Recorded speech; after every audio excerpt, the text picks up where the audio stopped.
Hey James, I really liked your video.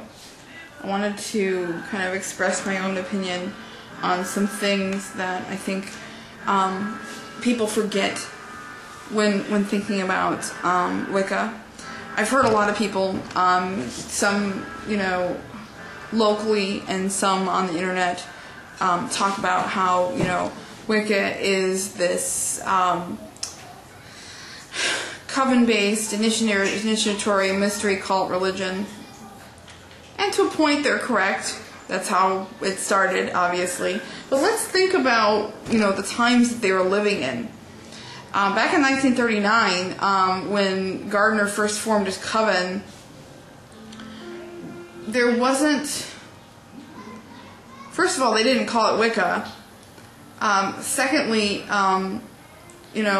they were afraid for their lives. I mean, this was a different time when, people couldn't just speak about witchcraft. I mean, even 20 years ago, people couldn't speak about witchcraft. It just wasn't heard of.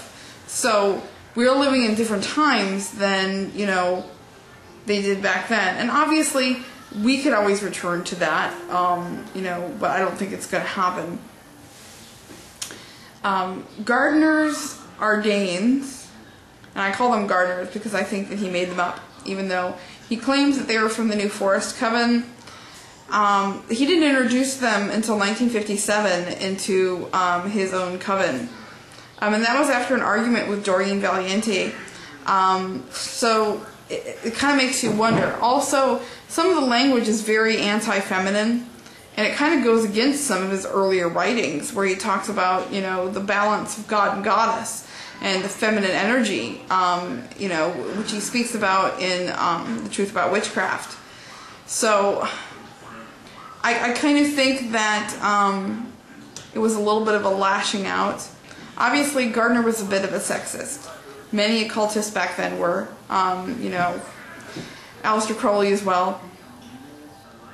But it doesn't mean that they didn't have knowledge. It doesn't mean that they didn't have a good basis for what they were, believed in.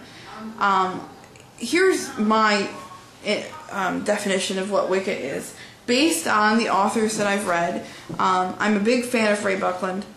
Who doesn't have Uncle Bucky's Big Blue Book? Well, I also have several other books of his, including the one for his own tradition on Seax Wicca. And he kind of broke new ground when it came to, back in his book called, I think it's called The Tree, which is his book about Seax Wicca, he says that, you can be solitary, but please find a coven as soon as possible. But then later on, like in Wicca for Life, he says that it's perfectly okay to be a solitary. So he himself had kind of an evolutionary process onto what to think about solitaries. But it doesn't mean... What's with these disasters popping around in my videos anyways?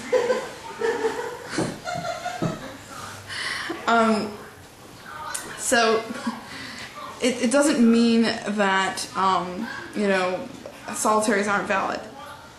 Solitaries are very valid.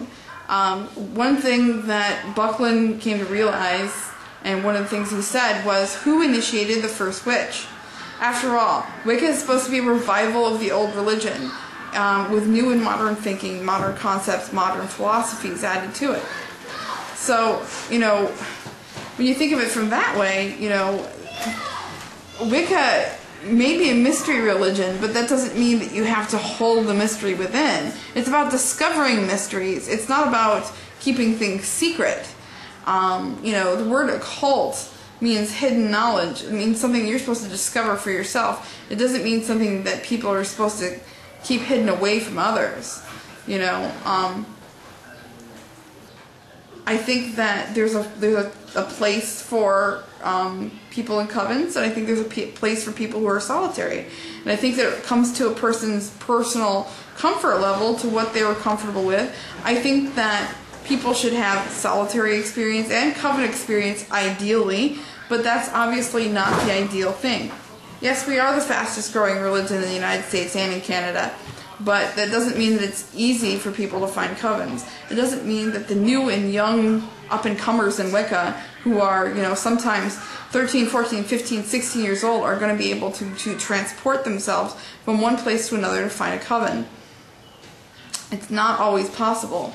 So, you know, I look at it this way. There are certain people who have fundamental personalities. There are people who are fundamental atheists. There are people who are fundamental Christians, fundamental Muslims, fundamental Wiccans, fundamental Azatru. You know, it doesn't matter what religion or philosophy you're talking about. You're going to find fundies, people who say, this is the way it is, and that's all there is to it. You know, and that's sad. You know, even when with my videos and my definitions and stuff like that, when I define a term, I define it from my point of view, but that doesn't mean that I'm never going to change my mind on that. It doesn't mean that other people's opinions aren't valid. Very much so, I believe that there are a lot of different schools of thought. And for those people who, you know, think that Wicca is just a coven-based, oath-based initiatory fertility cult, they're missing the bigger picture, which is, you know, a Campbellian-based philosophy of, you know, occultism and spirituality mixed together. If the hell? My cat just fell. You okay, Freya? You alright? Okay, that was kind of funny, actually. She's okay. So, those people who you know, can't get around the idea of solitaries, I think it's just because they had to go through this whole coven-based process and they think that it's easier for solitaries. It's very much not. In order for solitaries to get the level of knowledge and experience that people have in a coven, they have to work 10 times harder. And so a lot of people think, oh, well, if you've been a solitary, then you're just not as good of a witch as I. I disagree with that too. I think that it's definitely an individual thing that, you know, basically it's not up for those people to judge others based on how they practice. And after all, a religion, a belief system is about beliefs, not about conduct. You know, if we start, you know, getting into you know, how people conduct themselves, then, you know, we're no better than the Christians with the 10 Commandments. You know, what we have is beliefs.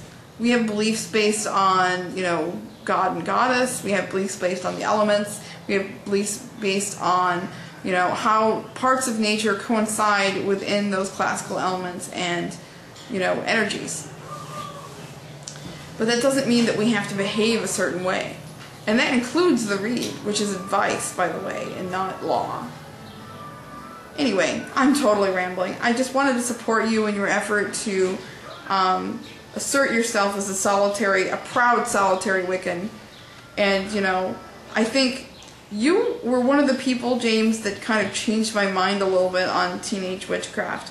Because I thought, you know, it kind of irked me a bit because I saw these people who were like, you know, goth, fluffy little kids that were practicing and didn't really know what they were talking about.